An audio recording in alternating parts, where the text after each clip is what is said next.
ਸਤਿ ਸ਼੍ਰੀ ਅਕਾਲ। ਤੁਸੀਂ ਵੇਖ ਰਹੇ ਹੋ ਪੰਜਾਬ ਮੇਲ USA TV। ਮੈਂ ਹਾਂ ਸੰਜੀਵ ਯਸ਼ ਖੰਨਾ। ਪੰਜਾਬ ਚਰਚਾ ਦੇ ਵਿੱਚ ਸਵਾਗਤ। ਪੰਜਾਬ ਦੀ ਸਿਆਸਤ, ਪੰਜਾਬ ਦੀ ਚਰਚਾ ਸਿਰਫ ਇਹੀ ਹੈ ਕਿ ਆਮ ਲੋਕ ਕੀ ਚਾਹੁੰਦੇ ਨੇ। ਹੁਣ ਤਾਂ ਬਜਟ ਵੀ ਆ ਗਿਆ। ਬਜਟ ਤੋਂ ਬਾਅਦ ਆਮ ਲੋਕਾਂ ਦੀ ਪ੍ਰਤੀਕਿਰਿਆ ਕੀ ਹੈ, ਕੀ ਸੋਚ ਬਣੀ, ਪੰਜਾਬ ਦੇ ਵਾਸਤੇ ਕੀ ਕੁਝ ਸਹੂਲਤਾਂ ਨੇ। ਦੇਖਿਆ ਜਾਵੇ ਤਾਂ ਕਿਹਾ ਜਾਂਦਾ ਕਿ ਕਿਸਾਨਾਂ ਵਾਸਤੇ ਜ਼ਿਆਦਾ ਸਹੂਲਤਾਂ ਨਹੀਂ, ਕਾਰਪੋਰੇਟ ਸੈਕਟਰ ਵਾਸਤੇ ਜ਼ਿਆਦਾ ਸਹੂਲਤਾਂ ਨੇ, ਜਿਹੜੀ ਅਸੀਂ ਹਮੇਸ਼ਾ ਗੱਲ ਕਰਦੇ ਹਾਂ।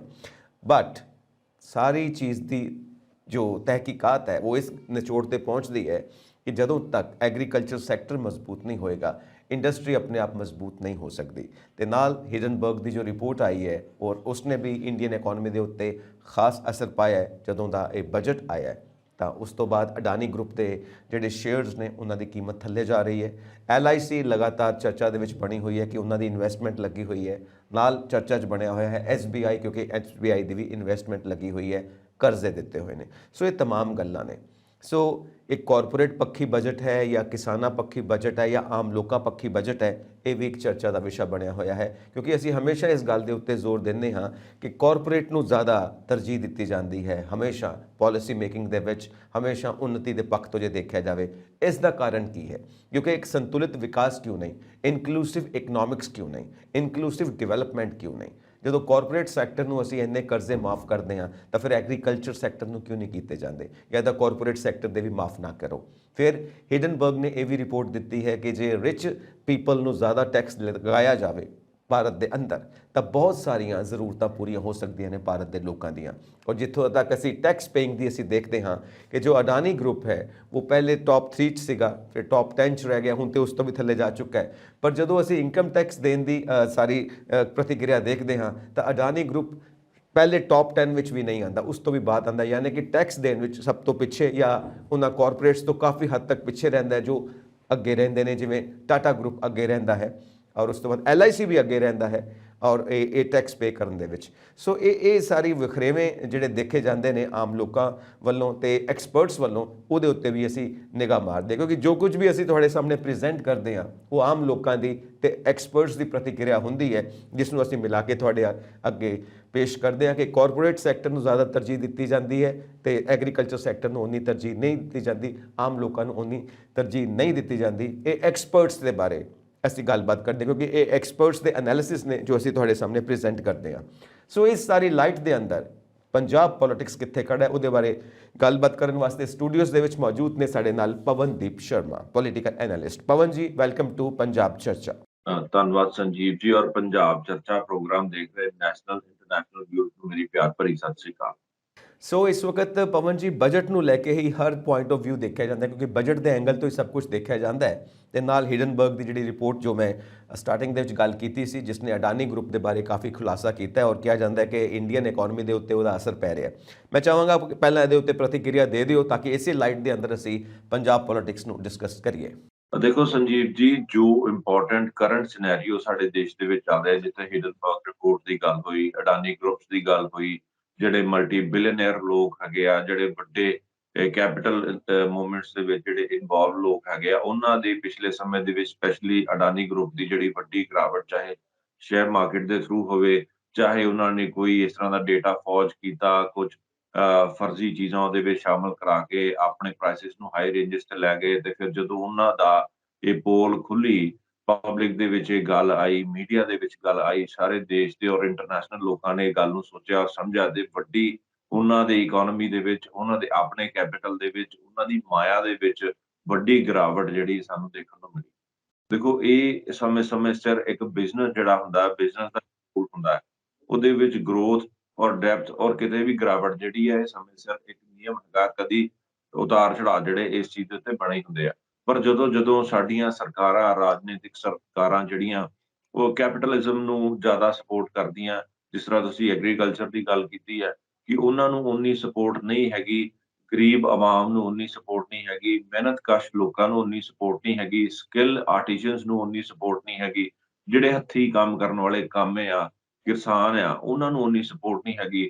ਉਹਨਾਂ ਦੇ ਮਾਮਲਿਆਂ ਦੇ ਵਿੱਚ ਉਹਨਾਂ ਦੀ ਖਾਦ ਮਹਿੰਗੀ, ਉਹਨਾਂ ਦੀ ਫਸਲ ਦੇ ਵਿੱਚ ਸਾਰੇ ਕੰਮਕਾਜ ਕਰਨੇ ਮਹਿੰਗੇ, ਪਾਣੀ ਘਟਦਾ ਗਿਆ, ਫਸਲਾਂ ਦੇ ਵਿੱਚ ਗਿਰਾਵਟ। ਔਰ ਪੰਜਾਬ ਇੱਕ ਸਮੇਂ ਦੇ ਵਿੱਚ ਲਗਭਗ 50% ਤੋਂ ਜੀ ਜੀ ਇੰਡੀਆ ਦਾ ਮੰਨਿਆ ਜਾਂਦਾ ਸੀ ਗ੍ਰੇਨ ਜਿਹੜਾ ਪੂਰੇ ਦੇਸ਼ ਦੇ ਵਿੱਚ ਕਰਦਾ ਸੀ ਸਪਲਾਈ। ਪਰ ਅੱਜ ਦੇ ਸਮੇਂ ਦੇ ਵਿੱਚ ਵੀ 30% ਅਬਾਵ ਇਹ ਹੈਗਾ।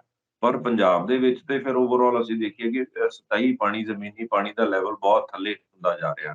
ਔਰ ਪੰਜਾਬ ਦੇ ਵਿੱਚ ਜਿੱਥੇ ਐਗਰੀਕਲਚਰ ਦੀ ਗੱਲ ਹੈ, ਉੱਥੇ ਵੇਰੀਏਸ਼ਨ ਦੀ ਲੋੜ ਵੀ ਬੜੀ ਵੱਡੀ ਹੈਗੀ ਹੈ। ਸਿਰਫ ਇੱਕ ਹੀ ਤਰ੍ਹਾਂ ਦੀਆਂ ਫਸਲਾਂ ਜਿਹੜੀਆਂ ਉਹਨਾਂ ਦੀ ਬਿਜਾਈ ਕਰਨੀ ਹੀ ਉਨੀ ਲਾਹੇਵੰਦ ਹੋਣ ਦੇ ਸਮੇਂ ਦੇ ਵਿੱਚ ਨਹੀਂ ਹੈਗੀ। ਸਾਨੂੰ ਵੇਰੀਏਸ਼ਨ ਲਿਆਉਣਾ ਚਾਹੀਦਾ। ਸੋ ਆਲ ਇਨ ਆਲ ਇਹ ਗੱਲ ਜਿੱਥੋਂ ਤੱਕ ਕਹੀ ਜਾਂਦੀ ਆ ਕਿ ਵੱਡੇ ਸਰਮਾਏਦਾਰਾਂ ਦੇ ਕਰਜ਼ੇ ਮੁਆਫ਼ੀ ਕੀਤੀ ਜਾਂਦੀ ਆ, ਪਰ ਉੱਥੇ ਹੀ ਜਿਹੜਾ ਸਾਡਾ ਕਿਸਾਨੀ ਬੇਸਡ ਇਕੋਨਮੀ, ਜਿਹੜਾ ਐਗਰੀਕਲਚਰ ਬੇਸਡ ਇਕੋਨਮੀ ਦੇਸ਼ ਹੈਗੀ ਆ ਇੰਡੀਆ, ਉਹ ਜਿਹੜੇ ਲੋਅਰ ਲੈਵਲ ਦਾ ਤਬਕਾ ਹੈਗਾ, ਕਿਸਾਨ ਤੋਂ ਲੈ ਕੇ ਕੋਈ ਵੀ ਮਿਡਲ ਕਲਾਸ, ਜੇ ਅਸੀਂ ਗੱਲ ਕਰੀਏ ਕੰਮ ਕਰਦੇ ਜਿਹੜੇ ਹੱਥੀ, ਉਹਨਾਂ ਨੂੰ ਓਨੀ ਵੱਡੀ ਸਪੋਰਟ ਦੇਸ਼ ਦੀਆਂ ਸਰਕਾਰਾਂ ਵੱਲੋਂ ਨਹੀਂ ਦਿੱਤੀ ਜਾਂਦੀ। ਔਰ ਜਿਹੜੇ ਫਰਜ਼ੀ ਆંકੜੇ ਪੇਸ਼ ਕਰਦੇ ਆ, ਵੱਡੇ-ਵੱਡੇ ਇਕੋਨੋਮਿਸਟ ਵੀ ਫਰਜ਼ੀ ਆંકੜੇ ਬਣਾ ਲੈਂਦੇ ਆ। ਵੱਡੇ-ਵੱਡੇ ਕੈਪੀਟਲਿਜ਼ਮ ਦੇ ਵਿੱਚ ਸ਼ਾਮਲ ਹੋਣ ਵਾਲੇ ਲੋਕ, ਵੱਡੇ ਧਨਾੜ ਲੋਕ ਏਦਾਂ ਦੇ ਫਿਰ ਕੰਮ ਕਰਦੇ ਆ ਤੇ ਫੋਰਜਰੀ ਦੇ ਜ਼ੁਮਰੇ ਦੇ ਵਿੱਚ ਆ ਕੇ ਫਿਰ ਜਦ ਧੜਾਮ ਕਰਕੇ ਡਿੱਗਦੇ ਆ ਤੇ ਜਿੱਥੇ ਉਹ ਆਪਣਾ ਨੁਕਸਾਨ ਕਰਦੇ ਆ, ਉੱਥੇ ਦੇਸ਼ ਦੇ ਬਹੁਤ ਸਾਰੇ ਇਦਾਰਿਆਂ ਦਾ ਨੁਕਸਾਨ ਵੀ ਕਰ ਦਿੰਦੇ ਆ, ਲੋਕਾਂ ਦਾ ਨੁਕਸਾਨ ਵੀ ਕਰ ਦਿੰਦੇ ਆ। ਕਿਤੇ ਬਹੁਤ ਸਾਰੇ ਸਰਕਾਰੀ ਇਦਾਰੇ ਜਿਵੇਂ LIC ਦੀ ਵੀ ਗੱਲ ਕੀਤੀ ਜਾ ਰਹੀ ਹੈ, ਉਹਨਾਂ ਨੂੰ ਵੀ ਨੁਕਸਾਨ ਪਹੁੰਚਣ ਦੀ ਗੱਲ ਕੀਤੀ ਜਾ ਰਹੀ ਹੈ। ਆਮ ਆਵਾਮ, ਜਿਹੜੇ ਆਮ ਲੋਕ ਜਿਹੜੇ ਉਹਨਾਂ ਦੇ ਨਾਲ ਸ਼ੇਅਰ ਮਾਰਕੀਟ ਦੇ ਵਿੱਚ ਆਪਣਾ ਹਿੱਸਾ ਰੱਖਦੇ ਹੁੰਦੇ ਆ, ਉਹਨਾਂ ਨੂੰ ਵੀ ਵੱਡਾ ਲਾਸ ਇਸ ਸਮੇਂ ਦੇ ਵਿੱਚ ਵੇਖਣ ਨੂੰ ਮਿਲ ਰਿਹਾ। ਪਰ ਆਲ ਇਨ ਆਲ ਜਿਹੜੀ ਬਜਟ ਦੀ ਗੱਲ ਹੁੰਦੀ ਹੈ, ਇਹ ਗੱਲ ਠੀਕ ਹੈਗੀ ਹੈ ਕਿ ਪੰਜਾਬ ਦੇ ਵਿੱਚ ਐਗਰੀਕਲਚਰ ਲੈਵਲ ਦੇ ਉੱਤੇ ਉਸ ਲੈਵਲ ਦਾ ਬਜਟ ਜਿਹੜਾ ਐਕਸਪੈਕਟਡ ਸੀਗਾ ਉਹ ਨਹੀਂ ਰੱਖਿਆ ਗਿਆ। ਔਰ ਇਹਨਾਂ ਦੀ ਜਿਹੜੀ ਸ਼ਰ੍ਹਾ ਹੈਗੀ ਆ ਸਾਰੇ ਸਿਸਟਮ ਦੀ, ਉਹ ਘਟਾਈ ਗਈ ਹੈ। ਔਰ ਪਿਛਲੇ ਸਮੇਂ 'ਚ ਵੀ ਇਹ ਲੰਮੇ ਸਮੇਂ ਤੋਂ ਅਸੀਂ ਦੇਖ ਰਹੇ ਹਾਂ ਕਿ ਕਿਸਾਨੀ ਅੰਦੋਲਨ ਵੀ ਚੱਲਿਆ। ਬਹੁਤ ਸਾਰੇ ਵਿਰੋਧ ਪੰਜਾਬ ਵੱਲੋਂ ਕੇਂਦਰ ਦੀ ਸਰਕਾਰਾਂ ਨੂੰ ਝੱਲਣੇ ਪਏ। ਔਰ ਜਿੱਥੇ ਫਿਰ ਲੋਕ ਫਿਰ ਏਦਾਂ ਦੀ ਮਨਸ਼ਾ ਜਦੋਂ ਉਹਨਾਂ ਦੇ ਸਾਹਮਣੇ ਸਰਕਾਰਾਂ ਦੀ ਆਉਂਦੀ ਆ ਕਿ ਜਿਹੜਾ ਗਰੀਬ ਤਬਕਾ ਉਹਨੂੰ ਉਨੀ ਯਾ ਸਹੂਲੀਅਤ ਨਹੀਂ ਕਰਨੀ, ਬੈਕ ਨਹੀਂ ਕਰਨੀ, ਸਪੋਰਟ ਨਹੀਂ ਕਰਨਾ। ਪਰ ਜਿਹੜੇ ਲੋਕ ਦੇਸ਼ ਦੇ ਨਾਲ ਧੋਖਾ ਕਰ ਜਾਂਦੇ ਆ, ਲੋਕਾਂ ਦਾ ਪੈਸਾ ਇਕੱਠਾ ਕਰਕੇ ਵਿਦੇਸ਼ਾਂ 'ਚ ਭੱਜ ਜਾਂਦੇ ਆ ਤੇ ਉਹਨਾਂ ਲੋਕਾਂ ਦੀ ਟੈਕਸ ਮਾਫ਼ੀ ਵੀ ਹੋ ਜਾਂਦੀ ਆ, ਕਰਜ਼ਾ ਮਾਫ਼ੀ ਵੀ ਹੋ ਜਾਂਦੀ ਹੈ। ਸੋ ਇਹ ਇੱਕ ਸਿੱਕੇ ਦੇ 2 ਪਹਿਲੂ ਹੈਗੇ ਆ ਕਿ ਹਾਂ, ਦੇਸ਼ ਨੂੰ ਸਨਅਤਾਂ ਦੀ ਵੀ ਜ਼ਰੂਰਤ ਹੁੰਦੀ ਹੈ, ਇੰਡਸਟਰੀ ਦੀ ਵੀ ਜ਼ਰੂਰਤ ਹੁੰਦੀ ਹੈ, ਸਰਮਾਏਦਾਰ ਲੋਕਾਂ ਦੀ ਵੀ ਜ਼ਰੂਰਤ ਹੁੰਦੀ ਹੈ। ਜਿੱਥੋਂ ਤੱਕ ਟੈਕਸ ਸਲੈਬ ਦੀ ਗੱਲ ਹੈਗੀ ਆ ਕਿ ਅਮੀਰ ਲੋਕਾਂ ਨੂੰ ਵੱਧ ਟੈਕਸ ਲੱਗਣਾ ਚਾਹੀਦਾ, ਇਹ ਗੱਲ ਠੀਕ ਹੈਗੀ ਆ। ਪਰ ਦੇਸ਼ ਦੇ ਵਿੱਚ ਕਿਤੇ ਨਾ ਕਿਤੇ ਇਸ ਚੀਜ਼ ਦਾ ਪ੍ਰਚਲਨ ਤਾਂ ਹੈ ਹੀ ਹੈ ਕਿ ਜਿਵੇਂ ਹੁਣ ਇਸ ਵਾਰ ਟੈਕਸ ਸਲੈਬ 7 ਲੱਖ ਦੇ ਕਰੀਬ ਜਿਹੜਾ ਕਿਹਾ ਗਿਆ ਕਿ ਇਹਦੇ ਵਿੱਚ ਟੈਕਸ ਨਹੀਂ ਪੇ ਕਰਨਾ ਪਊਗਾ, ਔਰ ਜਿੰਨੀ ਸਲੈਬਸ ਵਧਦੀਆਂ ਜਾਣਗੀਆਂ ਉਨੇ % ਆਫ ਟੈਕਸ ਜਿਹੜਾ ਉਹਦਾ ਵੱਧਦਾ ਹੀ ਜਾਊਗਾ। ਸੋ ਇਸ ਕਰਕੇ ਦੇਸ਼ ਦੇ ਵਿੱਚ ਆਲਰੇਡੀ ਇਹ ਸਿਸਟਮ ਹੈਗਾ। ਪਰ ਗੱਲ ਇਹ ਹੈ ਕਿ ਪਾਰਦਰਸ਼ਤਾ, ਇਮਾਨਦਾਰੀ ਔਰ ਅੱਛੀ ਨੀਅਤ ਨਾਲ ਕੰਮ ਕਰਨ ਵਾਲੇ ਜਿਹੜੇ ਵੱਡੇ ਧਨਾੜ ਲੋਕ ਹੈਗੇ ਆ, ਇੰਡਸਟਰੀਅਲਿਸਟ ਹੈਗੇ ਆ, ਬਿਜ਼ਨਸਮੈਨ ਹੈਗੇ ਆ, ਕੈਪੀਟਲਿਜ਼ਮ ਨੂੰ ਸਮਝਣ ਵਾਲੇ ਲੋਕ ਹੈਗੇ ਆ, ਉਹਨਾਂ ਦੇ ਨਾਲ ਹੀ ਸਰਕਾਰ ਨੂੰ ਸਰੋਕਾਰੀ ਰੱਖਣੀ ਚਾਹੀਦੀ ਆ।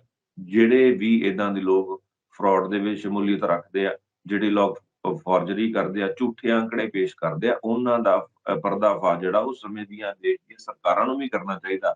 ਜ਼ਰੂਰੀ ਨਹੀਂ ਕਿ ਫੋਰਨ ਕੰਟਰੀਜ਼ ਦੇ ਕੋਈ ਰਿਸਰਚ ਕੰਪਨੀਜ਼ ਹੁੰਦੀਆਂ, ਛੋਟੀਆਂ ਹੋਣ, ਵੱਡੀਆਂ ਹੋਣ, ਉਹ ਕੋਈ ਗੱਲ ਕਰਨਗੀਆਂ ਤੇ ਫਿਰ ਸਾਡੇ ਦੇਸ਼ 'ਚ ਲੋਕਾਂ ਨੂੰ ਸਮਝ ਆਏਗੀ।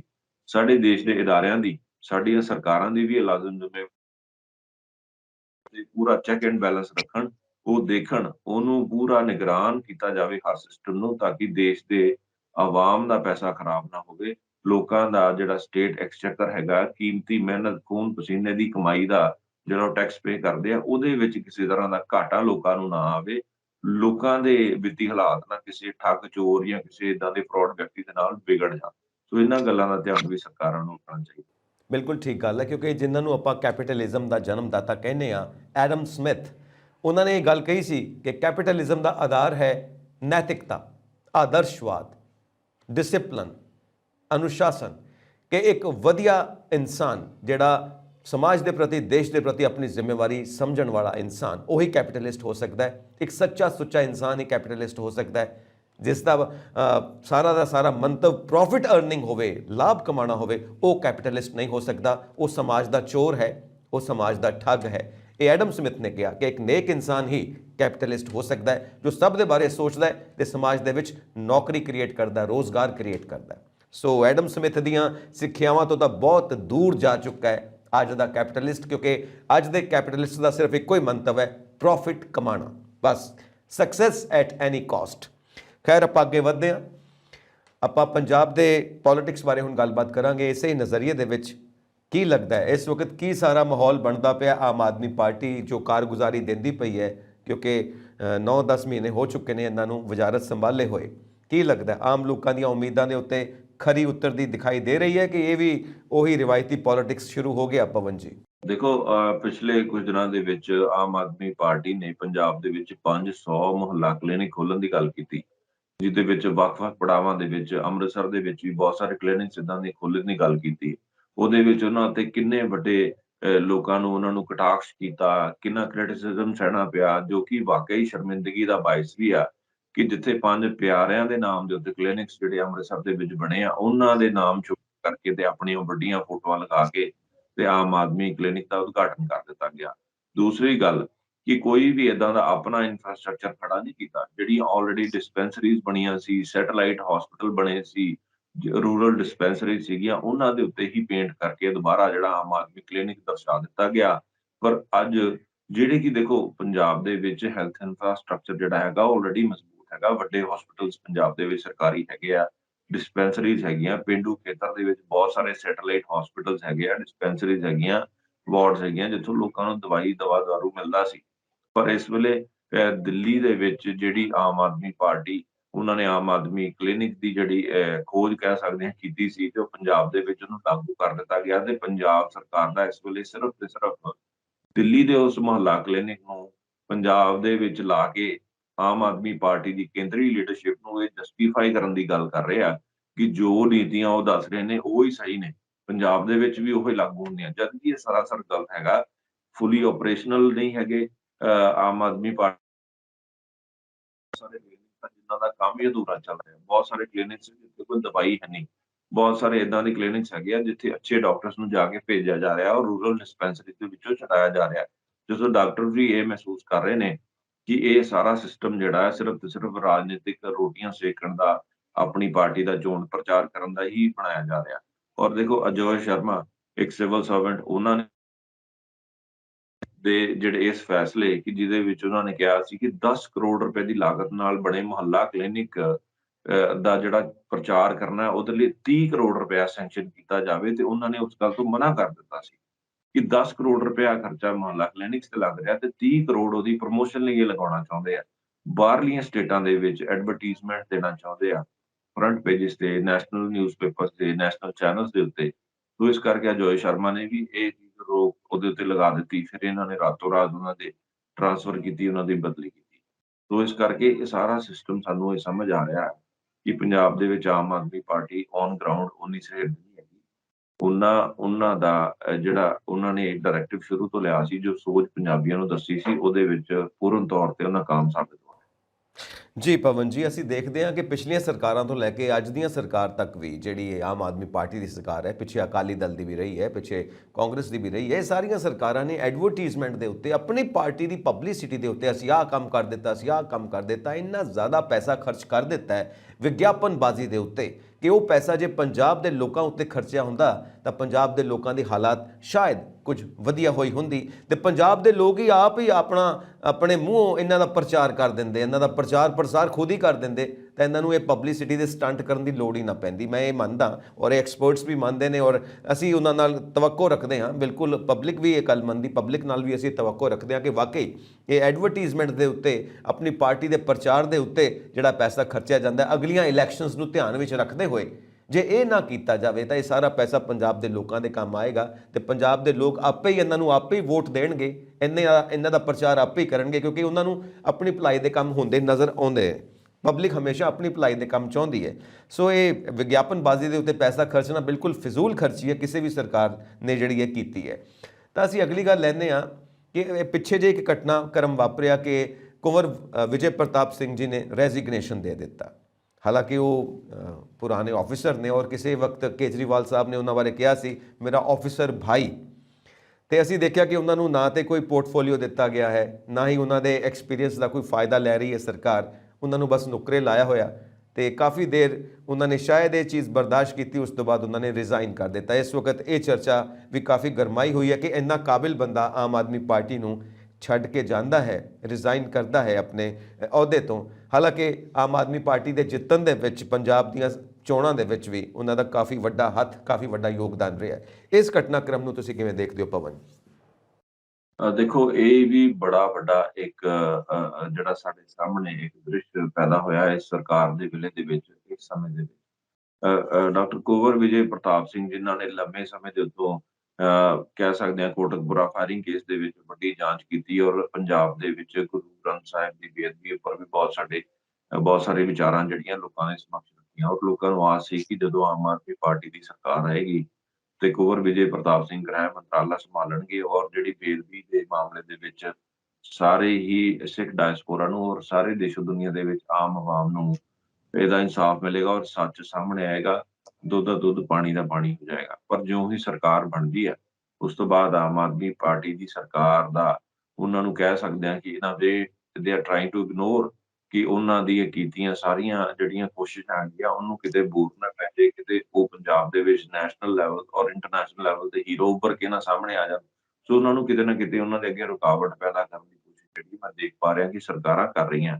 ਔਰ ਇਸ ਤੋਂ ਬਾਅਦ ਜਿਹੜਾ ਉਹਨਾਂ ਨੇ ਹੁਣ ਸਮੇਂ ਦੇ ਵਿੱਚ ਆਪਣੀ ਭਰੋਸਾ ਕਮੇਟੀ ਜਿਹੜੀ ਵਿਧਾਨ ਸਭਾ ਦੀ ਸੀ, ਅਸ਼ੋਰੈਂਸ ਕਮੇਟੀ, ਉਹਦੇ ਉੱਤੋਂ ਰਿਜ਼ਾਈਨ ਕੀਤਾ। ਉਹਦੇ ਵਿੱਚ ਵੀ ਉਹਨਾਂ ਦਾ ਮੁੱਖ ਜਿਹੜੀ ਸੋਚ ਸੀਗੀ ਉਹਦੇ ਅਧੀਨ ਇਹ ਸੀ ਕਿ ਉਹਨਾਂ ਨੇ ਜੋ ਬੇਅਦਬੀ ਮਾਮਲਿਆਂ ਦੇ ਵਿੱਚ ਜੋ ਪ੍ਰੈਸੀਡੈਂਸੀਜ਼ ਚੱਲੇ ਨੇ, ਜੋ ਕਾਰਵਾਈ ਸਰੰਜਾਮ ਸਰਕਾਰ ਜੇ ਕਰ ਰਹੀ ਹੈ ਜਾਂ ਗ੍ਰਹਿ ਮੰਤਰਾਲਾ ਕਰ ਰਿਹਾ ਜਾਂ ਡੀਜੀਪੀ ਕਰ ਰਿਹਾ ਜਾਂ ਹੋਰ ਸੰਬੰਧਿਤ ਅਫਸਰ ਕਰ ਰਹੇ ਨੇ, ਕਰ ਰਹੇ ਨੇ, ਉਹਨਾਂ ਕੋਲੋਂ ਇੱਕ ਹੋਮ ਸੈਕਟਰੀ ਕੋਲੋਂ ਇੱਕ ਰਿਪੋਰਟ ਮੰਗੀ ਸੀ ਕਿ ਉਹਨਾਂ ਨੂੰ ਮੀਟਿੰਗ ਦੇ ਵਿੱਚ, ਕਿਉਂਕਿ ਵਿਧਾਨ ਸਭਾ ਦੀਆਂ ਕਮੇਟੀਆਂ ਕੋਲ ਬੜੀ ਵੱਡੀ ਪਾਵਰ ਹੁੰਦੀ ਹੈ ਆਪਣੇ ਆਪ ਦੇ ਵਿੱਚ, ਸੋ ਇਹ ਹੱਕ ਰੱਖ ਸਕਦੀਆਂ ਕਿ ਉਹ ਕੋਈ ਵੀ ਕਾਰਵਾਈ ਨੂੰ ਜਿਹੜਾ ਉਹਦੀ ਜਾਣਕਾਰੀ ਉਹ ਹਾਸਲ ਕਰ ਸਕਦੀਆਂ। ਸੋ ਉਹਨਾਂ ਨੇ ਮੰਗਵਾਈ ਉਹਨਾਂ ਕੋਲੋਂ। ਪਰ ਇਹ ਸਮਝੋ ਕਿ 17 ਜਨਵਰੀ ਤੋਂ ਬਾਅਦ ਇਹ ਸਾਰੀਆਂ ਮੀਟਿੰਗਸ ਜਿਹੜੀਆਂ ਥਰੂ ਸਪੀਕਰ ਜਿਹੜਾ ਇੱਕ ਨੋਟਿਸ ਜਾਰੀ ਕਰਕੇ ਇਹਨਾਂ ਨੂੰ ਰੱਦ ਕਰ ਦਿੱਤਾ ਗਿਆ।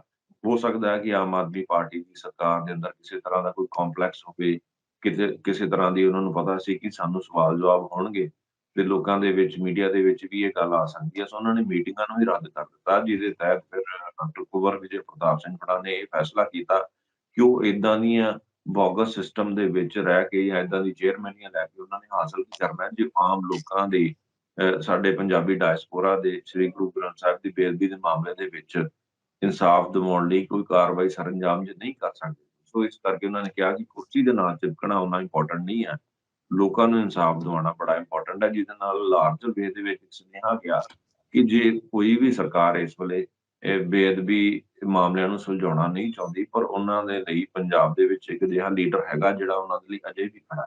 ਸੋ ਇਸ ਕਰਕੇ ਕੁੰਵਰ ਵਿਜੇ ਪ੍ਰਤਾਪ ਸਿੰਘ ਹੋਣਾ ਨੇ ਇਸ ਗੱਲ ਤੋਂ ਰਿਜ਼ਾਈਨ ਕੀਤਾ ਔਰ ਲਾਰਜਰ ਮੈਸੇਜ ਪੂਰੇ ਪੰਜਾਬ ਦੇ ਵਿੱਚ ਹੀ ਗਿਆ, ਵਿੱਚ ਵੀ ਗਏ। ਉੱਥੇ ਜਿਹੜਾ ਇੱਕ ਮੋਰਚਾ ਲੱਗਾ, ਉੱਥੇ ਵੀ ਜਾ ਕੇ ਲੋਕਾਂ ਨੂੰ ਮਿਲੇ, ਉਹਨਾਂ ਨੇ ਆਪਣੀ ਗੱਲਬਾਤ ਉੱਥੇ ਰੱਖੀ ਹੈ, ਵਿਚਾਰ ਸਾਂਝੇ ਕੀਤੇ ਆ। ਸੋ ਓਵਰਆਲ ਇਹ ਸਮਝ ਦੇ ਵਿੱਚ ਆ ਰਿਹਾ ਕਿ ਉਹੀ ਸਰਕਾਰਾਂ ਜਿਹੜੀਆਂ ਰਾਜਨੀਤਿਕ ਲੋਕ ਜਿਹੜੇ ਸਰਕਾਰ ਬਣਨ ਤੋਂ ਪਹਿਲਾਂ ਕਹਿ ਰਹੇ ਹੁੰਦੇ ਕਿ 24 ਘੰਟੇ ਦੇ ਵਿੱਚ ਦੋਸ਼ੀਆਂ ਨੂੰ ਅਸੀਂ ਅਰੈਸਟ ਕਰ ਲਾਂਗੇ, ਕੁੰਵਰ ਵਿਜੇ ਪ੍ਰਤਾਪ ਸਿੰਘ ਹੋਣਾ ਦੀ ਰਿਪੋਰਟ ਦੇ ਉੱਪਰ ਕਾਰਵਾਈ ਕਰਾਂਗੇ, ਸਰਕਾਰ ਬਣਨ ਤੋਂ ਬਾਅਦ ਹੀ ਉਹਨਾਂ ਦੀ ਨਿਗਾਹ ਜਿਹੜੀ ਬਦਲ ਜਾਂਦੀ ਹੈ।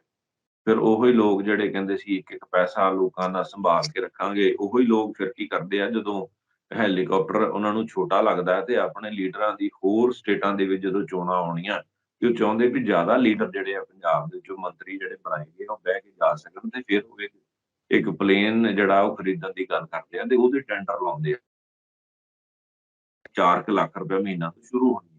ਸੋ ਇਸ ਕਰਕੇ ਇਹ ਉਹੀ ਲੀਡਰ ਨੇ ਜਿਹੜੇ ਬੇਅਦਬੀ ਦੇ ਇਨਸਾਫ ਦੀਆਂ ਗੱਲਾਂ ਕਰਦੇ ਸੀ, ਜਿਹੜੇ ਪੰਜਾਬ ਦੇ ਵਿੱਚ ਨਸ਼ਾ ਬੰਦ ਕਰਨ ਦੀਆਂ ਗੱਲਾਂ ਕਰਦੇ ਸੀ, ਜਿਹੜੇ ਲੋਕਾਂ ਦੇ ਪੈਸੇ ਨੂੰ ਬਚਾਉਣ ਦੀ ਗੱਲ ਕਰਦੇ ਸੀ, ਇਲੀਗਲ ਮਾਈਨਿੰਗ ਤੋਂ 20,000 ਕਰੋੜ ਰੁਪਈਆ ਇਕੱਠਾ ਕਰਨ ਦੀ ਗੱਲ ਕਰਦੇ ਸੀ, ਹਜ਼ਾਰਾਂ ਕਰੋੜਾਂ ਰੁਪਈਏ ਬਚਾਉਣ ਦੀ ਗੱਲ ਕਰਦੇ ਸੀ ਕਰਪਸ਼ਨ ਦੇ ਮਾਮਲਿਆਂ ਨੂੰ। ਪਰ ਤੁਸੀਂ ਦੇਖ ਲਓ ਅੱਜ ਪੰਜਾਬ ਦੇ ਵਿੱਚ ਉਸੇ ਤਰੀਕੇ ਦੇ ਨਾਲ ਹੀ ਸਾਰੀਆਂ ਬੁਰਾਈਆਂ ਪ੍ਰੀਵੈਲੈਂਟ ਹੈਗੀਆਂ, ਲਾਅ ਐਂਡ ਆਰਡਰ ਦੀ ਸਥਿਤੀ ਵੀ ਬਹੁਤ ਖਰਾਬ ਹੈਗੀ। ਸੋ ਇਸ ਕਰਕੇ ਜਿਹੜਾ ਤੁਸੀਂ ਸਵਾਲ ਕੀਤਾ ਕਿ ਕੁੰਵਰ ਵਿਜੇ ਪ੍ਰਤਾਪ ਸਿੰਘ ਹੋਣਾ ਨੇ ਜਿਹੜਾ ਰਿਜ਼ਾਈਨ ਕੀਤਾ, ਉਹਦੇ ਵਿੱਚ ਇਹ ਸਮਝ ਆਉਂਦਾ ਕਿ ਉਹਨਾਂ ਦੇ ਮਨ ਦੇ ਵਿੱਚ, ਉਹਨਾਂ ਦੀ ਸੋਚ ਦੇ ਵਿੱਚ ਅਜੇ ਵੀ ਇਹ ਚੀਜ਼ ਹੈਗੀ ਹੈ ਕਿ ਪੰਜਾਬ ਵਾਸੀਆਂ ਨੂੰ ਜਿਹੜੇ ਵਾਅਦੇ ਕਰਕੇ, ਜਿਹੜੇ ਸੁਪਨੇ ਦਿਖਾ ਕੇ ਅਸੀਂ ਸਰਕਾਰ ਬਣਾਈ ਹੈ, ਜਿਹੜੀਆਂ ਗੱਲਾਂ ਸਿੱਖ ਡਾਇਸਪੋਰਾ ਦੇ ਲਈ ਸਪੈਸ਼ਲੀ ਕੀਤੀਆਂ ਗਈਆਂ, ਜਿਹੜੀਆਂ ਸਾਡੇ ਗੁਰੂ ਗ੍ਰੰਥ ਸਾਹਿਬ ਦੀ ਬੇਅਦਬੀ ਦੇ ਮਾਮਲਿਆਂ ਦੇ ਵਿੱਚ ਇਨਸਾਫ ਦਿਵਾਉਣ ਦੀ ਗੱਲ ਕੀਤੀ ਗਈ ਹੈ, ਜੇ ਉਹਦੇ ਵਿੱਚ ਉਹ ਪ੍ਰੈਕਟੀਕਲੀ ਸਰਕਾਰ ਉਹਨਾਂ ਦੇ ਲਈ ਕਿਸੇ ਤਰ੍ਹਾਂ ਦੀ ਰੁਕਾਵਟ ਬਣਨਾ ਚਾਹੁੰਦੀ ਹੈ ਤੇ ਫਿਰ ਉਹਨਾਂ ਨੇ ਕਿਹਾ ਕਿ ਮੈਂ ਇਸ ਚੀਜ਼ ਤੋਂ ਰਿਜ਼ਾਈਨ ਖੁਦ ਹੀ ਦੇ ਦਿੰਦਾ ਔਰ ਮੈਂ ਉਹਨਾਂ ਨੇ ਆਪਣੇ ਕਈ ਬਿਆਨਾਂ ਦੇ ਵਿੱਚ ਵੀ ਗੱਲ ਕੀਤੀ ਆ ਕਿ ਮੈਂ ਆਪਣੀ ਅਪੀਲ ਜਿਹੜੀ ਹੈ ਉਹ ਗੁਰੂ ਗੋਬਿੰਦ ਸਿੰਘ ਜੀ ਦੀ ਅਦਾਲਤ ਦੇ ਵਿੱਚ ਲਾਈ ਆ। ਪਰਮਾਤਮਾ ਇਸ ਗੱਲ ਦਾ ਇਨਸਾਫ ਕਰਨ ਦੇ ਵਿੱਚ ਸਾਨੂੰ ਹੋਰ ਤਾਕਤ ਬਖਸ਼ੇ ਔਰ ਸਮਾਂ ਆਊਗਾ ਤੇ ਇਸ ਗੱਲ ਦੇ ਉੱਤੇ ਇਨਸਾਫ ਹੋਊਗਾ, ਚਾਹੇ ਜਿੰਨੀ ਵੀ ਐਫਰਟਸ ਕਰਨੀਆਂ ਪੈਣ। ਸੋ ਇਸ ਕਰਕੇ ਮੈਨੂੰ ਤੇ ਮਹਿਸੂਸ ਇਹ ਹੋ ਰਿਹਾ ਕਿ ਬੜੀ ਡਾਵਾਡੋਲ ਹੈਗੀ ਆ। ਲੋਕ ਔਨ ਗਰਾਊਂਡ ਉਹਨਾਂ ਦੇ ਉੱਤੇ ਕੋਈ ਇਸ ਲੈਵਲ ਤੇ ਖੁਸ਼ ਨਹੀਂ ਹੈਗੇ। ਕੋਈ ਡਿਸੀਜਨ ਲੈ ਰਹੇ ਆ, ਫਿਰ ਸ਼ਾਮ ਨੂੰ ਉੱਥੇ ਸਟੈਪ ਬੈਕ ਕਰ ਲੈਂਦੇ ਆ।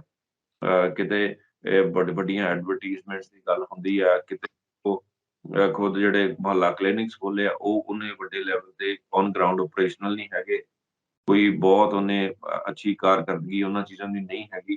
ਕਿਤੇ ਵੀ ਲੈਵਲ ਦੇ ਉੱਤੇ ਤੁਸੀਂ ਦੇਖ ਲਓ ਕਿ ਜੇ ਹੈਲਥ ਸਿਸਟਮ ਨੂੰ ਵੀ ਕਿਸ ਤਰ੍ਹਾਂ ਦੀ ਇਹ ਠੇਸ ਹੀ ਪਹੁੰਚਾ ਰਹੇ ਆ। ਇਹਨਾਂ ਨੂੰ ਵੀ ਇਹ ਚੀਜ਼ ਦੀ ਸਮਝ ਨਹੀਂ ਆ ਰਹੀ ਕਿ ਸਾਨੂੰ ਐਕਸਪਰਟਸ ਦੀ ਲੋੜ ਹੈ, ਸਾਨੂੰ ਸੀਨੀਅਰ ਡਾਕਟਰਸ ਦੀ ਲੋੜ ਹੈ, ਸਾਨੂੰ ਇੱਕ ਬੈਲੈਂਸਡ ਸਿਸਟਮ ਦੀ ਲੋੜ ਹੈ, ਨਾ ਕਿ ਦਿੱਲੀ ਦੀਆਂ ਰੱਖੀਆਂ ਹੋਈਆਂ ਪਾਲਿਸੀਜ਼ ਨੂੰ ਪੰਜਾਬ ਦੇ ਵਿੱਚ ਲਾ ਕੇ ਤੇ ਜਿਹੜਾ ਕੇਜਰੀਵਾਲ ਹੋਣੀ ਸਿਰਫ ਉਹਨਾਂ ਨੂੰ ਹੀ ਪੰਜਾਬ ਦੇ ਲੋਕਾਂ ਨੂੰ ਜਸਟੀਫਾਈ ਕਰਨਾ ਕਿ ਜੀ ਜੋ ਉਹ ਕਹਿ ਰਹੇ ਆ ਬਹੁਤ ਚੰਗਾ ਆ ਤੇ ਜੋ ਉਹ ਕਰ ਰਹੇ ਆ ਉਹ ਬਹੁਤ ਚੰਗਾ ਹੈ ਤੇ ਜੋ ਉਹਨਾਂ ਪਾਲਿਸੀਜ਼ ਬਣਾਈਆਂ ਉਹ ਬਹੁਤ ਚੰਗੀਆਂ ਨੇ। ਸਿੱਧਾ ਇਹ ਸਮਝ ਆਉਂਦਾ ਕਿ ਦਿੱਲੀ ਦੇ ਵਿੱਚ ਤੇ ਗਵਰਨਮੈਂਟ ਜਿਹੜੀ ਆ ਉਹ ਇੱਕ ਬੜੀ ਛੋਟੇ ਲੈਵਲ ਦੀ ਗਵਰਨਮੈਂਟ ਕਹਿ ਸਕਦੇ ਹਾਂ। ਪੰਜਾਬ ਦੇ ਵਿੱਚ ਫੁੱਲ ਫਲੈਜ ਗਵਰਨਮੈਂਟ ਹੈਗੀ ਆ ਆਮ ਆਦਮੀ ਪਾਰਟੀ ਦੀ, ਕਿਉਂਕਿ ਲਾਅ ਐਂਡ ਆਰਡਰ ਵੀ ਇਸ ਦੇ ਵਿੱਚ ਸਰਕਾਰ ਦੇ ਅਧੀਨ ਹੁੰਦਾ ਹੈ।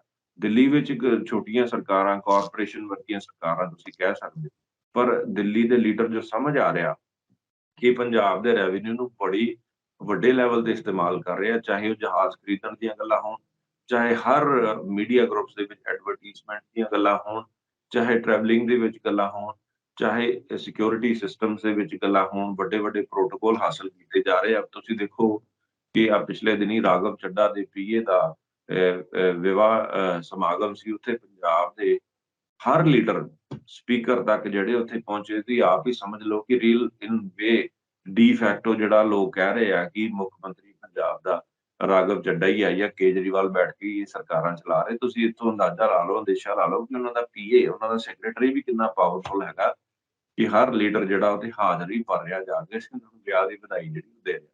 ਸੋ ਪੰਜਾਬ ਦੇ ਵਿੱਚ ਲਾਰਜਰ ਇਸ਼ੂਜ਼ ਨੂੰ ਛੱਡ ਕੇ ਇਹਨਾਂ ਗੱਲਾਂ ਵੱਲ ਜ਼ਿਆਦਾ ਧਿਆਨ ਦਿੱਤੇ ਜਾ ਰਹੇ ਆ। ਕਦੀ ਕਿਤੇ ਮੂਵੀਜ਼ ਦੇ ਉਦਘਾਟਨ ਦੇ ਪਹੁੰਚ ਜਾਂਦੇ। ਸੋ ਮੈਂ ਇਹ ਦੇਖ ਪਾ ਰਿਹਾ ਕਿ ਜੋ ਪੰਜਾਬ ਦੇ ਲੋਕਾਂ ਦੀ ਤਵੱਕੋ ਸੀਗੀ, ਜੋ ਐਕਸਪੈਕਟੇਸ਼ਨ ਸੀਗੀ, ਉਹਦੇ ਉੱਤੇ ਉਸ ਲੈਵਲ ਦੇ ਉੱਤੇ ਆਮ ਆਦਮੀ ਪਾਰਟੀ ਅਜੇ ਤੱਕ ਬਿਲਕੁਲ ਵੀ ਖਰੇ ਨਹੀਂ ਉਤਰ ਪਾਈ। ਲੋਕ ਵੀ ਲਜ਼ੀਜ਼ ਫੇਅਰ ਇੱਕ ਸ਼ਬਦ ਹੈਗਾ ਕਿ ਜਿੱਧਰ ਨੂੰ ਮਰਜ਼ੀ ਇਹਨਾਂ ਦੇ ਲੀਡਰ ਤੁਰੇ ਫਿਰਦੇ ਆ। ਜੇ ਕਿਤੇ ਵਿਜ਼ਿਟ ਕਰਦੇ ਆ ਤੇ ਵਰਡ ਯੂਜ਼ ਕਰਦੇ ਆ ਛਾਪਾ। ਇਹਨਾਂ ਨੂੰ ਸਮਝਣਾ ਚਾਹੀਦਾ ਹੈ ਕਿ ਵਿਜ਼ਿਟ ਔਰ ਛਾਪੇ ਦੇ ਉੱਤੇ ਬਹੁਤ ਵੱਡਾ ਫਰਕ ਹੁੰਦਾ।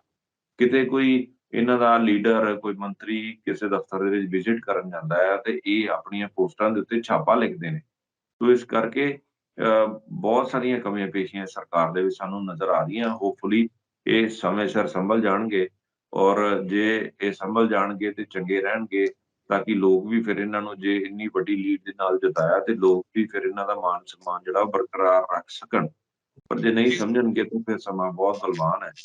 ਜੋ ਬਾਕੀ ਲੀਡਰਾਂ ਦਾ, ਰਵਾਇਤੀ ਲੀਡਰਾਂ ਦਾ ਹਾਲ ਹੋਇਆ ਤੇ ਫਿਰ ਇਹਨਾਂ ਦਾ ਵੀ। ਜੀ ਪਵਨ ਜੀ, ਤੁਹਾਡੀ ਗੱਲਬਾਤ ਤੋਂ ਮੈਂ ਇੱਕ ਗੱਲ ਫੜੀ ਹੈ ਜੋ ਤੁਸੀਂ ਇਹ ਦੱਸਿਆ ਹੈ ਕਿ ਪੰਜਾਬ ਦਾ ਮਾਹੌਲ ਇਸ ਵਕਤ ਕਿਸ ਤਰ੍ਹਾਂ ਦਾ ਬਣਿਆ ਹੋਇਆ ਹੈ ਔਰ ਕੌਣ ਐਕਟਿਵ ਹੈ ਜ਼ਿਆਦਾ, ਪੰਜਾਬ ਨੂੰ ਸੰਚਾਲਨ ਕੌਣ ਕਰਦਾ ਪਿਆ, ਇਹ ਗੱਲ ਸਾਹਮਣੇ ਆਉਂਦੀ ਹੈ। ਔਰ ਕਈ ਵਾਰ ਅਸੀਂ ਪਬਲਿਕ ਦੇ ਵਿੱਚ ਵੀ ਗੱਲ ਇਹ ਮਹਿਸੂਸ ਕਰਦੇ ਹਾਂ ਜੋ ਤੁਸੀਂ ਆਪਣੀ ਜਵਾਬ ਦੇ ਵਿੱਚ ਗੱਲ ਕਹੀ ਹੈ ਕਿ ਸਾਰੇ ਕਹਿੰਦੇ ਨੇ ਕਿ ਸਾਰਾ ਸੰਚਾਲਨ ਤਾਂ ਕੇਜਰੀਵਾਲ ਸਾਹਿਬ ਕਰਦੇ ਨੇ, ਅੱਗੋਂ ਰਾਘਵ ਚੱਡਾ ਸਭ ਕੁਝ ਸੰਭਾਲਦੇ ਨੇ, ਜਿਵੇਂ ਉੱਤੋਂ ਇੰਸਟਰਕਸ਼ਨਸ ਕੇਜਰੀਵਾਲ ਸਾਹਿਬ ਦਿੰਦੇ ਨੇ ਤਾਂ ਫਿਰ ਰਾਘਵ ਚੱਡਾ ਜਿਸ ਤਰ੍ਹਾਂ ਸੰਭਾਲਦੇ ਨੇ ਉਸ ਤੋਂ ਅੱਗੇ ਆਉਂਦੇ ਨੇ ਭਗਵੰਤ ਮਾਨ ਸਾਹਿਬ ਜੋ ਪੰਜਾਬ ਦੇ ਸੀਐਮ ਨੇ। ਤਾਂ ਫਿਰ ਇਸ ਤਰ੍ਹਾਂ ਦੇਖਿਆ ਜਾਵੇ ਕਿ ਉੱਤੇ ਕੇਜਰੀਵਾਲ ਸਾਹਿਬ, ਫਿਰ ਰਾਘਵ ਚੱਡਾ ਸਾਹਿਬ ਤੇ ਫਿਰ ਉਸ ਤੋਂ ਬਾਅਦ ਭਗਵੰਤ ਮਾਨ ਸਾਹਿਬ, ਤੇ ਫਿਰ ਭਗਵੰਤ ਮਾਨ ਸਾਹਿਬ ਦਾ ਕੀ ਸਟੇਟਸ ਹੋ ਜਾਂਦਾ ਹੈ ਐਜ਼ ਸੀਐਮ, ਉਹ ਕਿੱਦਾਂ ਕੰਮ ਕਰ ਰਹੇ ਨੇ। ਐਕਸਪਰਟਸ ਇਹਦੇ ਉੱਤੇ ਕਾਫੀ ਡਿਸਕਸ਼ਨਸ ਕਰਦੀਆਂ ਨੇ, ਕਈ ਵਾਰ ਕੌੜੀਆਂ ਗੱਲਾਂ ਵੀ ਕਰ ਜਾਂਦੇ ਨੇ, ਪਬਲਿਕ ਵੀ ਕਈ ਵਾਰ ਕੌੜੀਆਂ ਗੱਲਾਂ ਕਰ ਜਾਂਦੀ ਹੈ। ਅਸਲੀਅਤ ਕੀ ਹੈ? ਕਿਉਂਕਿ ਹਮੇਸ਼ਾ ਐਡਮਿਨਿਸਟ੍ਰੇਸ਼ਨ ਦੇ ਵਿੱਚ ਤੇ ਮਿਠਾਸ ਰਹਿਣੀ ਚਾਹੀਦੀ ਹੈ ਨਾ, ਕੌੜੀਆਂ ਗੱਲਾਂ ਦਾ ਤੇ ਕੋਈ ਸਥਾਨ ਹੀ ਨਹੀਂ। ਇਹ ਮਿਠਾਸ ਨੂੰ ਬਰਕਰਾਰ ਰੱਖਣ ਵਾਸਤੇ ਕੀ ਕਰਨਾ ਚਾਹੀਦਾ ਹੈ? ਭਗਵੰਤ ਮਾਨ ਸਾਹਿਬ ਦੇ ਪਰਸਪੈਕਟਿਵ ਤੋਂ ਆਪਾਂ ਕਿੱਦਾਂ ਦੇਖ ਸਕਦੇ ਹਾਂ ਪੰਜਾਬ ਦੀ ਰਾਜਨੀਤੀ ਨੂੰ? ਇੱਕ ਬਰੀਫ ਆਨਸਰ ਚਾਹੀਦਾ ਮੈਨੂੰ। ਦੇਖੋ ਸੰਜੀਵ ਜੀ, ਤੁਸੀਂ ਬੜੀ ਵੈਲਿਡ ਗੱਲ ਕੀਤੀ ਆ। ਪੰਜਾਬ ਦੇ ਵਿੱਚ ਵੱਡੇ ਲੈਵਲ ਦੇ ਉੱਤੇ ਲੋਕ ਇਦਾਂ ਦੀ ਗੱਲ ਸੋਚ ਰਹੇ ਆ। ਜਦੋਂ ਇਹ ਸਮਝ ਆਉਂਦਾ ਕਿ ਸੈਕਟਰੀਏਟ ਦੇ ਵਿੱਚ ਦਿੱਲੀ ਤੋਂ ਬਿਠਾਏ ਕੁਝ ਪ੍ਰਾਈਵੇਟ ਲੋਕ ਅਫਸਰਾਂ ਦੀਆਂ ਫਾਈਲਸ ਚੈੱਕ ਕਰਦੇ ਆ, ਜਦੋਂ ਕਾਰਪੋਰੇਸ਼ਨਾਂ ਦੇ ਬੋਰਡ ਦੇ ਚੇਅਰਮੈਨ ਲੱਗਦੇ ਆ, ਉਹ ਮੁੱਖ ਮੰਤਰੀ ਨੂੰ ਧੰਨਵਾਦ ਕਰਨ ਦੀ ਬਜਾਏ ਰਾਘਵ ਚੱਡਾ ਦੇ ਘਰ ਜਾ ਕੇ ਧੰਨਵਾਦ ਕਰਨ ਜਾਂਦੇ ਆ। ਜਦੋਂ ਕੋਈ ਵੱਡੀਆਂ ਮੀਟਿੰਗਸ ਹੋਣੀਆਂ ਹੁੰਦੀਆਂ, ਉਹਦਾ ਟਾਈਮ ਲੈਣ ਵਾਸਤੇ ਦਿੱਲੀ ਤੋਂ ਟਾਈਮ ਲੈਣਾ ਪੈਂਦਾ। ਜਦੋਂ ਆਪਣੀ ਮਰਜ਼ੀ ਦੇ ਨਾਲ ਕੋਈ ਬਿਆਨ ਦੇਣਾ ਹੁੰਦਾ ਤੇ ਕੇਜਰੀਵਾਲ ਐਂਡ ਦੂਸਰੀ ਪਾਰਟੀ ਉਹਨੂੰ ਰੋਕ ਦਿੰਦੀ ਹੈ। ਜਦੋਂ ਏਦਾਂ ਦੀਆਂ ਬਹੁਤ ਸਾਰੀਆਂ ਗੱਲਾਂ ਜਿਹਦੇ ਵਿੱਚ ਨੈਸ਼ਨਲ ਪੇਜਿਸ ਦੇ ਉੱਤੇ ਆਮ ਆਦਮੀ ਪਾਰਟੀ ਦੇ ਰਾਘਵ ਚੱਡਾ ਨੂੰ ਵੱਡੇ ਲੈਵਲ ਤੇ ਪ੍ਰਮੋਟ ਕੀਤਾ ਜਾਂਦਾ ਔਰ ਭਗਵੰਤ ਸਿੰਘ ਮਾਨ ਹੋਣਾ ਦੀ ਜਿਹੜੀਆਂ ਪੋਸਟ ਕੀਤੀਆਂ ਜਾਂਦੀਆਂ ਉਹ ਬੜੀਆਂ ਸਧਾਰਨ ਲਿਖਤ ਦੇ ਨਾਲ ਕੀਤੀਆਂ ਜਾਂਦੀਆਂ ਔਰ ਇਹ ਗੱਲਾਂ ਫਿਰ ਸਮਝ ਆਉਂਦੀਆਂ ਕਿ ਕਿਤੇ ਨਾ ਕਿਤੇ ਵਾਕਈ ਜਿਹੜੀ ਪੰਜਾਬ ਦੇ ਵਿੱਚ ਸਰਕਾਰ ਹੈਗੀ ਆ, ਉਹ ਦਿੱਲੀ ਤੋਂ ਚਲਾਈ ਜਾ ਰਹੀ ਸਰਕਾਰ ਹੈਗੀ ਆ। ਜੇ ਕੋਈ ਮੰਤਰੀ ਬਣਾਏ ਜਾਂਦੇ ਆ, ਕੋਈ ਚੇਅਰਮੈਨਸ ਅਪਾਇੰਟ ਕੀਤੇ ਜਾਂਦੇ ਆ, ਕੋਈ ਹੋਰ ਪਾਰਟੀ ਦੇ ਅਹੁਦੇਦਾਰ ਅਪਾਇੰਟ ਕੀਤੇ ਜਾਂਦੇ ਆ ਤੇ ਉਹਦੀ ਸਰਾਸਰ ਪਾਵਰ ਜਿਹੜੀ ਹੈ ਉਹ ਕੇਜਰੀਵਾਲ ਔਰ ਰਾਘਵ ਚੱਡਾ ਕੋਲ ਹੀ ਹੈਗੀ ਆ। ਇਹ ਗੱਲ ਬੜੀ ਵੈਲਿਡ ਗੱਲ ਹੈਗੀ ਆ, ਜਿਹਦਾ ਪ੍ਰੂਫ ਵੱਖ-ਵੱਖ ਸਮੇਂ ਦੇ ਉੱਤੇ ਲੋਕਾਂ ਨੇ ਇਸ ਗੱਲ ਤੇ ਦਿੱਤਾ ਔਰ ਪੰਜਾਬ ਦੇ ਵਿੱਚ ਪੀਐਸਪੀਸੀਐਲ ਵੱਡੇ ਘਾਟੇ ਵੱਲ ਜਾ ਰਿਹਾ। ਆਉਣ ਵਾਲੇ ਸਮੇਂ ਦੇ ਵਿੱਚ ਮਈ-ਜੂਨ ਦੇ ਵਿੱਚ ਪੀਕ ਲੋਡ ਦਾ ਸਮਾਂ ਵੀ ਹੋਣਾ। ਬਿਜਲੀ ਖਰੀਦਣ ਦੀ ਵੀ ਲੋੜ ਪੈਣੀ ਆ। 500 ਕਰੋੜ ਰੁਪਇਆ ਬਿਜਲੀ ਬੋਰਡ ਨੇ ਲੋਨ ਵੀ ਲੈ ਲਿਆ ਔਰ 1800-2000 ਕਰੋੜ ਦੇ ਵਿੱਚ ਉਹ ਵਿੱਤੀ ਖਸਾਰੇ ਦੇ ਵਿੱਚ ਵੀ ਚੱਲ ਰਿਹਾ। ਉਸ ਦੇ ਮਾਮਲੇ ਦੇ ਵਿੱਚ ਵੀ ਇਹ ਸਾਰੀਆਂ ਜਿਹੜੀਆਂ ਪਾਲਿਸੀਜ਼ ਆ ਉਹ ਦਿੱਲੀ ਵੱਲੋਂ ਹੀ ਚੱਲ ਰਹੀਆਂ ਹੈਗੀਆਂ। ਪੀਐਸਪੀਸੀਐਲ ਜਿਹੜੇ ਇੰਜੀਨੀਅਰ ਬੋਰਡਸ ਹੈਗੇ ਆ, ਉਹਨਾਂ ਨੇ ਇੱਕ ਲੈਟਰ ਵੀ ਲਿਖੀ ਹੈ ਜਿਹਦੇ ਵਿੱਚ ਉਹਨਾਂ ਨੇ ਅੰਦੇਸ਼ਾ ਜਤਾਇਆ ਕਿ ਪੰਜਾਬ ਦੇ ਵਿੱਤੀ ਘਾਟੇ ਵੱਲ ਬਿਜਲੀ ਬੋਰਡ ਜਾ ਰਿਹਾ ਔਰ ਦਿੱਲੀ ਵੱਲੋਂ ਆਏ ਕੁਝ ਪ੍ਰਾਈਵੇਟ ਲੋਕਾਂ ਦਾ ਦਖਲ ਜਿਹੜਾ ਇਸ ਬੋਰਡ ਦੇ ਵਿੱਚ ਵੱਡੇ ਲੈਵਲ ਤੇ ਹੈਗਾ। ਸੋ ਇਸ ਕਰਕੇ ਸਾਰੀਆਂ ਗੱਲਾਂ ਸਪਸ਼ਟ ਕਰਦੀਆਂ with proofs and on ground ਕਿ ਜਿਹਦੇ ਨਾਲ ਸਾਨੂੰ ਸਮਝ ਆਉਂਦਾ ਕਿ ਭਗਵੰਤ ਸਿੰਘ ਮਾਨ ਹੁਣੀ ਕੋਈ ਡਿਸੀਜਨ ਲੈਂਦੇ ਆ ਤੇ ਉਹਦੇ ਪਿੱਛੇ ਜ਼ਰੂਰ Raghav Chadha and Arvind Kejriwal the ideology ਹੁੰਦੀ ਹੈ, ਦਿੱਲੀ ਵਿੱਚ ਬੈਠੇ ਲੋਕਾਂ ਦੀ ਆਈਡੀਓਲੋਜੀ ਹੁੰਦੀ ਹੈ। ਭਾਵੇਂ ਉਹ ਕਿਤੇ ਵੀ ਆਪਣੇ ਸਪੀਚਸ ਦੇ ਵਿੱਚ ਇਹ ਗੱਲ ਕਹਿਣਗੇ, ਏਦਾਂ ਦੀ ਗੱਲ ਕੋਈ ਨਹੀਂ ਆ, ਪਰ ਸਰਾਸਰ ਇਸ ਤਰ੍ਹਾਂ ਦੀ ਗੱਲ ਅਜੇ ਤੱਕ ਪੰਜਾਬ ਦੇ ਵਾਸੀਆਂ ਨੂੰ ਵੇਖਣ ਦੇ ਵਿੱਚ ਸਮਝ ਆ ਰਹੀ ਆ। ਖੁਦ ਮੁਖਤਿਆਰੀ ਵਾਲੀ ਗੱਲ ਭਗਵੰਤ ਸਿੰਘ ਮਾਨ ਦੇ ਵਿੱਚ ਵੀ ਉਸ ਵੱਡੇ ਲੈਵਲ ਤੇ ਨਜ਼ਰ ਨਹੀਂ ਆ ਰਹੀ। ਜੀ। ਸੋ ਪਵਨ ਜੀ, ਥੈਂਕ ਯੂ ਸੋ ਮਚ ਕਿ ਤੁਸੀਂ ਸਾਡੇ ਨਾਲ ਇਸ ਸਾਰੇ ਸਬਜੈਕਟ ਦੇ ਉੱਤੇ ਗੱਲਬਾਤ ਕੀਤੀ ਹੈ। ਹੋਪਫੁਲੀ ਅਸੀਂ ਅੱਗੇ ਵੀ ਹੋਰ ਵਿਸ਼ੇ ਲੈ ਕੇ ਤੁਹਾਡੇ ਕੋਲ ਆਉਂਦੇ ਰਵਾਂਗੇ ਤੇ ਇਸੇ ਤਰ੍ਹਾਂ ਹੀ ਤੁਹਾਡੇ ਨਾਲ ਗੱਲਬਾਤ ਕਰਕੇ ਐਨਲਾਈਟਨ ਹੁੰਦੇ ਰਵਾਂਗੇ। ਥੈਂਕ ਯੂ ਸੋ ਮਚ ਪਵਨ ਜੀ। ਧੰਨਵਾਦ ਜੀ। ਸੋ ਅਸੀਂ ਆਪਣੇ ਦਰਸ਼ਕਾਂ ਨੂੰ ਕਹਾਂਗੇ ਕਿ ਆਪਣੇ ਵਿਚਾਰ ਸਾਨੂੰ ਇਨਬਾਕਸ ਕਰੋ। ਸਾਡਾ ਚੈਨਲ ਪੰਜਾਬ ਮੇਲ USA TV ਸਬਸਕ੍ਰਾਈਬ ਕਰੋ। ਸਤਿ ਸ਼੍ਰੀ ਅਕਾਲ।